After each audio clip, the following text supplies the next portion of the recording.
Well, living in a small camper, you wouldn't think that I would lose my husband in 400 square feet, but once again, I've lost my husband. We're in North Carolina at Forest Lake. He doesn't appear to be outside walking. He's definitely not in the kitchen. We'll do a quick search for him. He's not in the living room. Trust me, this won't take very long. The bathroom door's open, so we know he's not in there, and he's not sleeping, which you would never do during the day anyway. I wonder,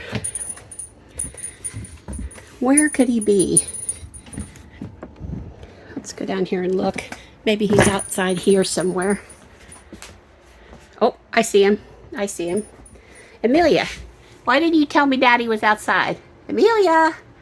Amelia! Amelia, are you ignoring me today? Okay, I'll go bug Daddy. Let's go see what Dad's doing. Bobby, where are you at? What you doing, hon? I looked all over the camper for you because it's so big, and I could. We got a little project. Oh no! RV brakes, wheels, and bearings. You're going to replace the brakes on that? Yes, I am. Stay tuned.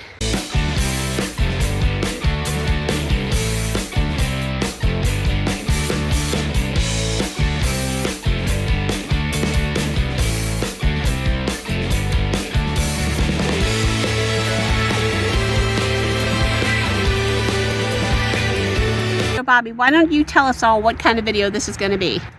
Well, this is not a how-to. This is how we do it. We drive about 68,000 miles. Once a year, we like to check our brakes on this system. These are disc brakes. We got 3 axles of more ride suspension. And the wheel bearings, we like to pack those at least once a year. And we definitely recommend that you should always check this, especially if you're full-time, because you never want to make any major travel moves until you know that your rig is totally secure. Yep. Use the jacks. The front jack and the back jack is going to raise up together. It's the safest way to lift this big heavy camper up. Plus, I can raise it up just enough to get the tire off, because these tire and rim weigh about 100 pounds. So I use it so I can wheel them into place, get them back on the studs to put the tires back on. That's what we want. We want this wheel just high enough so we can easily take it off with the jacks. He's got the jack. Yep. And it's just a temporary thing. So if you don't have an impact gun, probably a great thing to have if you're an RVer, especially if you have a flat tire or something on the road. That way you don't have to lug these all the way off. I mean, we've had these Ryobis the whole time we've been on the road, 6 years. Do here is see if this has got any end play. To see if this hit the bearings. And we got very little. I mean, you can feel it move just a little bit. And I'll show you that once we get inside here. So Bob, let's talk a little bit about the difference between an easy lube and a disassembly grease. Once a year we do a wheel bearing pack. I'll break down the bearings. I'll take them apart, the inner and outer bearings, and we'll clean them and we'll inspect them for discoloration if they were running hot, and replace if needed. And we will pack the bearings the old manual way, and we'll put it back together. The Easy Lube system, which all 3 of our axles have the Easy Lube system, you actually pump grease in and it exchanges the old grease for the new grease, and that we do that every other year. So remember, just as a disclaimer, like he mentioned in the beginning, this is what we do for our own livelihood and protection. It's not always recommended you do what's best for you. Right. But since we're not disassembling all the way, we're doing the Easy Lube this year. Last year we did the entire, pulled everything apart, checked the bearings, cleaned them.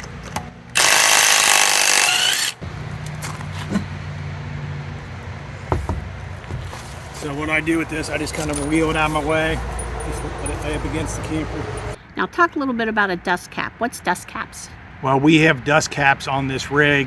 When we first got our rig, the first time I did a repack, I noticed that a couple of the dust caps were cracked because they were over torqued by the factory. So I bought an extra half a dozen of them to have when we do our repack, so we don't have to worry about finding them, because they're not real readily available. Hashtag things Bob's always says, not readily available, buy in bulk. Yep. So these are the caps I talked about. that crack. Now we're going to take this dust cap off to access our bleeder. And that cap does not have to be that tight. Most people put them on way too tight. As you can see, it's got a huge O-ring on it to protect it. In here, I'm going to show you, this is the old grease, and this is recommended by the manufacturer of this grease here, and I'll show you the tube once if anybody's done brakes before, disc brakes and stuff, a lot of times you'll see a cotter pin here. These don't have a cotter pin. These axles, these Dexter axles, have something different. And you do use a lot of paper towels. Once I start pumping this grease in here, you'll see it. So this is the grease we use, and I got this recommendation from Oride, so that's what they use when they do the service. Talk a little bit about bearing thrust adjustment, and remember, keep it PG. Yep, we will. You have an inner and outer bearing, whether you got drum brakes or disc brakes. We happen to have disc brakes. That bearing rides inside of a race, and you have to set that tolerance. And I'll pull this nut off of here. This has got a lock nut. So this spline, or this spindle, has got a flat spot, and this nut has got a flat spot. And so that flat spot slides on the spline, and then these grab the nut so it can't spin, so it can't back off. Just like same thing a cotter pin does. There's all kinds of different ways of checking this end play. I'll spin it, and they'll tell you if you put fresh grease in here, you'll want to crank this like at almost 50 foot-pounds of torque at first, and then it's basically just finger tight after that. So you just kind of just give it a little bit of a spin, and all I'm doing is setting the lash on those bearings and that race. So I just kind of give it a feel. It don't almost finger tight. I go just a little over finger tight. That's what we do. What you do may vary. I feel like we're making a porno. Yeah. So next we're going to take the grease gun, and this is the most important thing, and I'll show you on the back side. On drum brakes, I can't tell you, but I know people blow the seal, and if Barb shines the camera back here, so I'm going to get the light back here, or on the back of this disc, there's a seal right there where my finger's pointing. That's the seal. If you don't rotate this, either on the drums or disc brakes, if you don't rotate this while you're feeding grease, that grease will go in. The grease will enter here. It goes in the spindle. The spindle has a hole, so it flows grease out, and you got an inner and outer bearing. That won't spin out, and it'll start filling that void up. What it'll do if you don't spin this, it's going to push against that seal and pop that seal out. So you want to make sure while you're feeding grease in, what we're doing with this lube job here is all we're doing is replacing the existing grease. We're trying to get shiny blue grease out. And normally it'll use about 3/4 to a whole pack of grease. We run out of grease, so if you've never done a grease gun before, you got two ends. The end with the bottle cap, whatever you want to call it. Pull tab. That's the last end. So you want this going in first. So this is already, I make sure this is, the air is all cut off. You want to run the grease gun on. You want to bottom it all the way out. You want to release this. And you want to open this up a little bit. A little air out. This particular grease gun has got a little bleeder, so you can let the air off, because you got air trapped between your new cartridge and the head of this grease gun. So then we can come back down here, hook back up. We'll probably take a couple strokes to get it. I like to set the grease gun down there because the fitting locks on, so it doesn't matter what direction you spin this, but you want to spin it. How do you know when all the old grease is out and the new grease is in? It's gonna be blue. Okay. It's gonna be dark blue. Or light blue. It's gonna be light blue. What's coming out is used, so it's got 7,000 miles on it basically.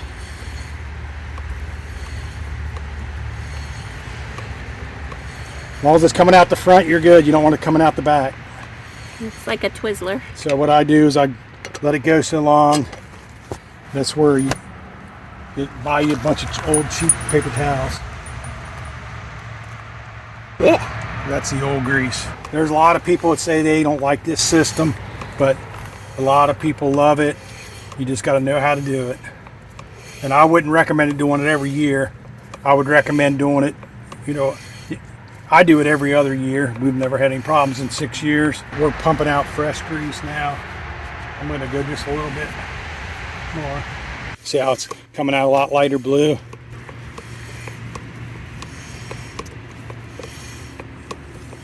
I'm going to put this safety nut back on.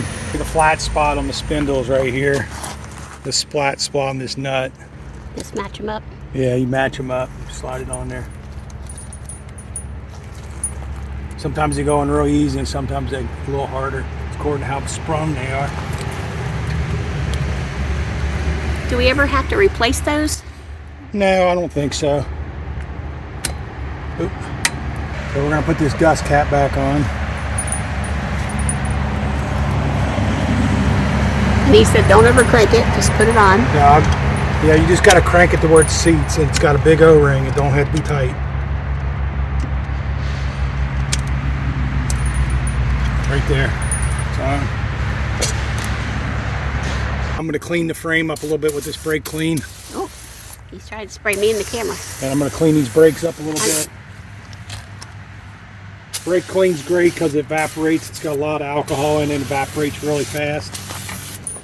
Wiping this frame down with the brake clean on it. And I'm just touching up any rust. Ooh, that's strong. Right now I cleaned this area up. I'm just going to apply some Rust-Oleum paint. Just because I'm a little anal. Just a little. You don't have to do this. But I just try to keep the frame. Woo. No rust on it.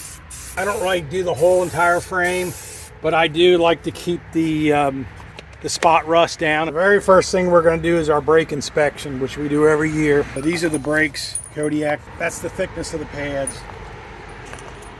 You can see the outboard picks is a little bit thinner, and the piston side's a little bit thicker because when this caliper slides out, it grabs that first front right away.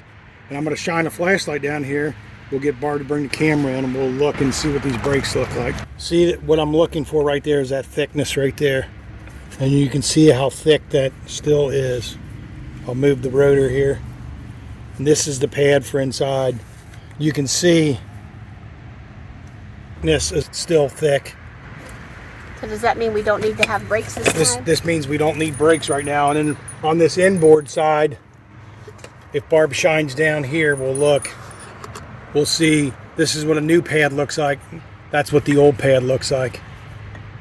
So right now we're still in good shape. This will only be the second time this has ever had brakes, and this camper's driven 50,000 miles. With this, I'm not going to bleed the brakes this time because we're not changing the pad. So if we're not compressing that piston, we're not going to worry about getting air in the system. You do want on occasion bleed the brakes just to get old brake fluid out and put new brake fluid in.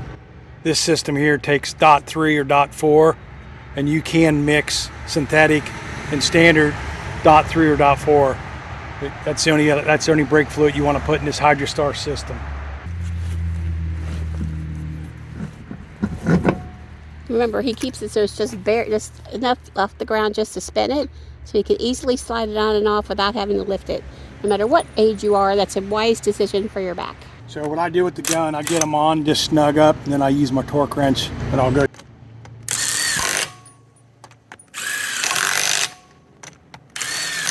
Bob's in the camper, and he is going to bring this back down so it's level on the ground.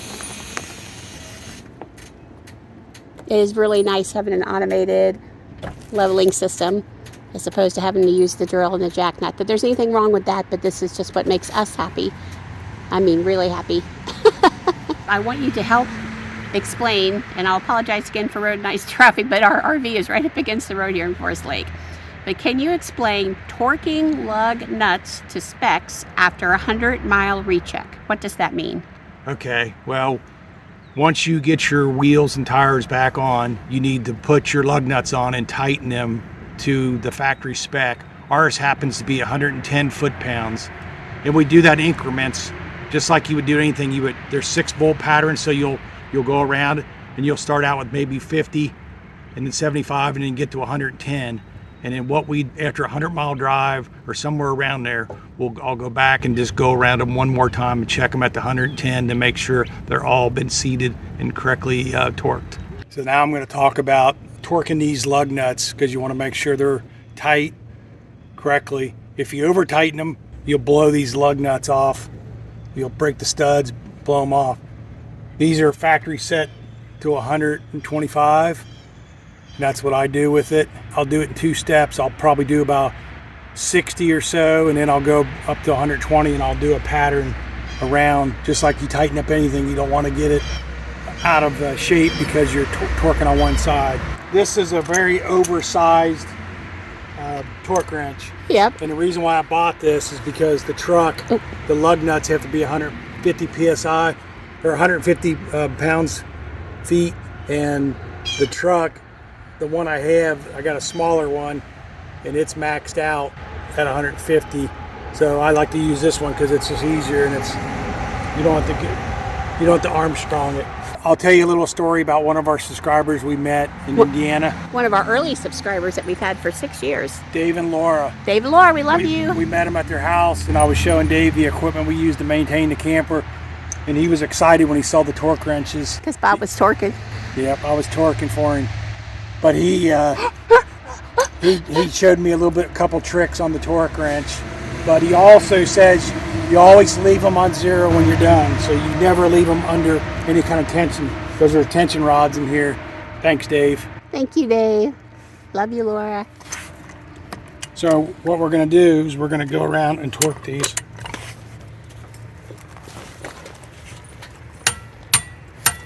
And that makes a clicking noise when it hits I got it set for 60. And I'll bounce around, hit these all.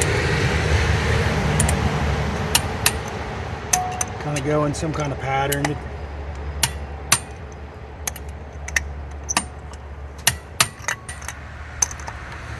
So then what I do, I'll just go around, check them all. So they're all at this torque setting. Being an RVer, and I don't use this very often, 4 times a year I'll go around and check the lugs, and I'll show you on the hitch up there, I check it too for torque. For safety, it's always good, always good. Yeah. Another thing you want to check, and this to get off subject a little bit, and Barb can shine here, these bolts right here, these 3/4 inch. When we first bought the camper, I found several of them that were really loose. Yeah. I sent them to 100 foot-pounds, but we've never had one get loose yet. Nope. The other thing, I'm talking about the jack leg. If you get it up in the air, on the bottom of this, there's a nut. So when you raise this up, make sure that nut's tight, because I've seen those fall off. We actually got an extra one where I found one. We picked it up off the road. And we found an extra snap pad too, in a different spot. So now I'm going to take this torque wrench, and I'm going to take it up to 125. And we're going to go around, and we're going to give these one more hit. So basically what he's saying is, even when you buy a camper, don't assume that everything's perfect. We spent 3 days in the lot where we purchased it, just running stuff, making sure things were okay. And we were really lucky with this camper, because we got it in the height of COVID. So, but we were really, really lucky. Just a couple minor things. But when you get it home, before you take it out on the road, you want to look at silly things that you think shouldn't matter, that should be perfect, because they do matter when you get on the road and something happens, or you realize your jack leg is missing, or jack foot is missing, or your tire falls off. I mean, you just need to trust yourself and take care of, this is your responsibility. This is your home. Whether it's full-time, part-time, or you're a weekend warrior, it's your home for that period of time, and you want to make sure you're safe. We've seen a lot of things that have happened over 6 years where people just didn't know. So that's our whole purpose of this video, is to share how we do it, and just to kind of give you some thoughts, food for thought. I'll set this at 100. We'll do this here. Once I get to the right size. This is reversible. Oh, for the lug nuts. Lug nuts there. That's much better. Check that these, the shock, I can actually see that's tight. So you can check that one, but he knows it's already good. And then we'll check these here. This is very important. This stays on your vehicle. Yes. You want it to stay attached to the truck, but you want to make sure that this also stays attached to that. I've never had any of these ever get loose. No, that's because he takes care of it. You want to check the lug nuts after you torqued them. I usually do 50 miles, like we'll go to a rest area. I'll have this in the back seat next to Amelia. I'll run out and just pop them real quick to make sure Amelia is the tech they're still assistant. at 125. Yep. And I mean, it can't hurt to check them at least 2-3 times a year. This is a Ford and it's got the puck system, and you can get on Chevy, Dodge, all of them. You have to check these on occasion because these lock in and they got a pin to hold them in place. So you want to make sure these are locked in. They're adjustable and they got a castle nut and and you can put a lock on here if you're afraid someone's going to steal your hitch. We've never worried about that. But these got pins here. You can pull these out. Pull that off. Pull it off. This is a B&W, so this hitch comes apart. So you just pull this guy off. What you want to do on here, you want to put white lithium grease. And you can see I've put a lot of it on it, but it needs it again. I put a little white lithium grease right here, and that keeps that nice and supple. Under the head, there is a zert fitting, so there's a grease fitting right there. Grease is this shaft going through here. So that's what you want to do on the hitch. Now let's just take a second and re-examine Bob's shirt, because it says if Bob can't fix it, we're all screwed. This was a gift from the girls before we hit the road, and if you watch our channel, you know it's true. In fact, Bob has been asked by so many people in parks if he will help them for free, which he has. Yeah. But it's amazing, and how blessed I am to have a husband that can do all this stuff, because if Barbie had to fix it, we would be going screwed. to a repair shop. But I am very, very lucky to have this wonderful man who has the brain that can do anything. When you're packing the bearings, if you're actually disassembling, that will take a little more time. You're definitely gonna have to buy a seal, new seal on the back. If you got drum brakes or disc brakes, rotors, you're gonna have to buy a seal for the back because it will destroy it on the way out. I soak them in mineral spirits or gasoline even to clean them, and then just inspect them for any kind of burnt spots. What you're really looking for, you're looking for the cage really loose or the burnt spots on the bearings. If they're burnt, then you either didn't have enough grease in them or they're overloaded. Easy lube for us, because we only drive 68,000 miles a year in a 12-month period. We'll break down and check them, physically check them. But for every other year, Easy Lube for us has been perfect. It's all we really need. What we like to do, besides doing the bearings and checking brakes, I like to periodically come underneath here and look, especially these brake lines, make sure they're not rubbing on anything. Right here is a perfect example. If you see that brake line, see how close it is running to that MORryde suspension? I'm going to set you down. I'm going to give that a tweak. So how are you giving it a tweak? It's an 1/8 inch line, so I just bend it a little bit to make sure it doesn't rub up against there. There's a few spots, I don't see them right here, but a few spots I've actually added some tubing to these, because I've seen people where these will rub through something, and I'll wire tie stuff up so it doesn't make a bad day worse. Because if you get a brake line, you're going to be in trouble. We've got a zert fitting right there. That has to be greased. That greases this pivot point right here, and you can see where old grease has come out over there.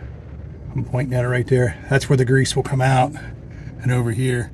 So at least once or twice a year, you want to get underneath here and grease those up. And that's pretty much it underneath here. Now when you're underneath there, I know you're looking around, and sometimes you see things that are starting to rust and not look so good. So how do you handle that? Probably twice a year I go underneath the camper. I'll touch up any rust that's starting on the frame. The frames, at least when ours was built, they're not powder coated, so the paint does give up the fight eventually on the roads. So So what I do is I go underneath there, and if the frame has any type of rust, I'll give it a quick little Scotch-Brite pad and just hit it with some black Rust-Oleum paint. I mean, Bob, as you can tell from looking at our camper, keeps it spotless. People cannot believe that this is actually, it's a Riverstone Legacy 39 FK 2021. And no one dares to call our camper old except for Riverstone, which were like, quit trying to sell us a new one. But he keeps it looking good. Not only what you see here, but even the parts that you don't see. It's all just about preventive maintenance. And then we see so many campers, because we travel full-time around the USA, that are covered in rust because they're by the ocean, they're by salt, they're by sand. So Bob does all this as a protection as well. Yeah, I can't stand to see anything rusty. No. So even when the gooseneck hitch gets a little rust on it, I'll Scotch-Brite it up and touch it up. It's just my peace of mind. I'm probably a little bit over the top when it comes to cleaning the camper.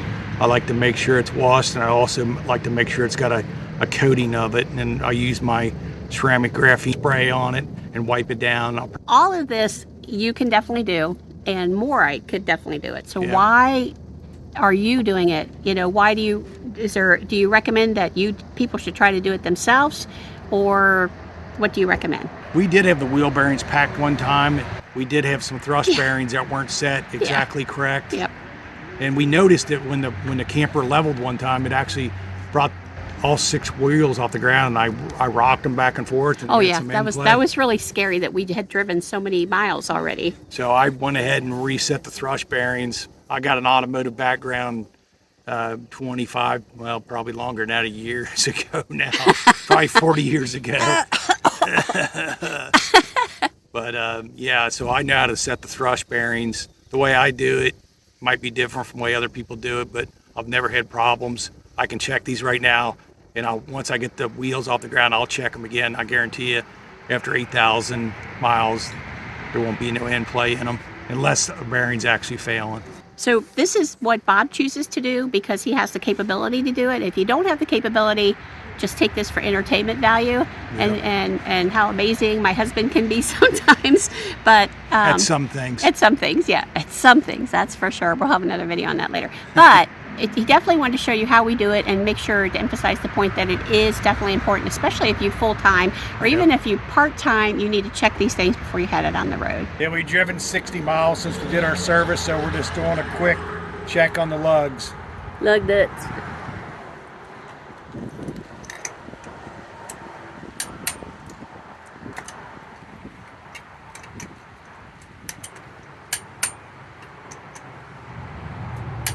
So that's the conclusion of our little bit of grease, brake inspection, greasing chassis, wheel bearing greasing, checking your kingpin, checking your fifth wheel hitch if you have one. The main thing is keeping up on top of it. It's your rig. Once you buy it from the RV dealership, they're pretty much out of the picture. So if you're not wanting to do that or not capable of doing that, you want to make sure somebody does it for you. You learn a lot about this RV life. We learned a lot before going on the road on YouTube, and we learned some good stuff. We learned some bad stuff, and it's a really neat lifestyle. You don't have to have a lot of stuff to do this lifestyle.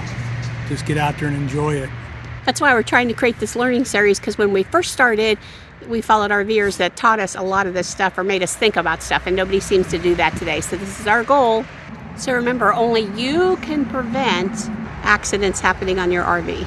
So we hope that you like this video. Please give us a thumbs up. Bob's going to want you to smash up that notification bell, subscribe. He's going to want you to give us your comments. Just let us know in the comments if you actually do service your RV, whether it's greasing or whatever it is. Let us know. We like to know. Yep, because we learn from you guys as well. So guys, remember, we're HetteshWorld. Come travel in our incredible world. Bye-bye. He's doing the Barbie Bob. Next time on HetteshWorld, we're going to take you to Tupelo, Mississippi, and the birthplace of Elvis Presley.